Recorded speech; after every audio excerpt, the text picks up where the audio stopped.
За ор буйдан матрасны тэгээд нарийн хэсгүүдийн хевсэнд зориулсан хушуунуудыг болохоор та энэ хэсгээр салгаад энэ хэсгээр салангууд энэ хэсэг дээр дарангууд энэ бариулын хэсэг өөрөө тусдаа салж өгнө гэсэн үг. Тэгэхээр та энийг салгаж аваад энэ бусад хушуунуудыг ашиглах боломжтой гэсэн үг. За тэгээд бусад хушуунуудыг ашиглаж байгаа тохиолдолд тоог бол энэ сав руугаа орж өгнө гэсэн үг. Тэгэхээр та энэ савыг нь болохоор дараа нь аваад цэвэрлэхдээ за жоохон яваад. Энэ доор байгаа энэ товчлуурн дээр та дараад энэ товчлуурн дээр дараад саваа өөрлөгөө татаад авчихна гэсэн үг. Тэгээд энэ доорсон бохирдлыг энэ товчлуурн дээр дарахад энэ хэсэг өөрөө онгойж өгдөг байгаа.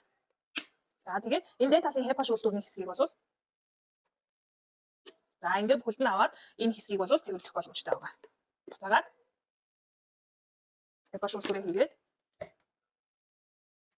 за энэ хэсэг бол муу ялгаагүй. Ингээд та харах юм бол энэ дээр түгжээ онгойж өгж байгаа, түгжигдэж өгж байгаа хэсэг байгаа.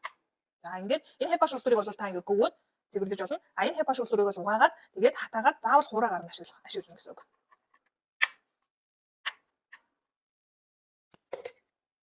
За буцаагаад энэ хувилтанд харуулаад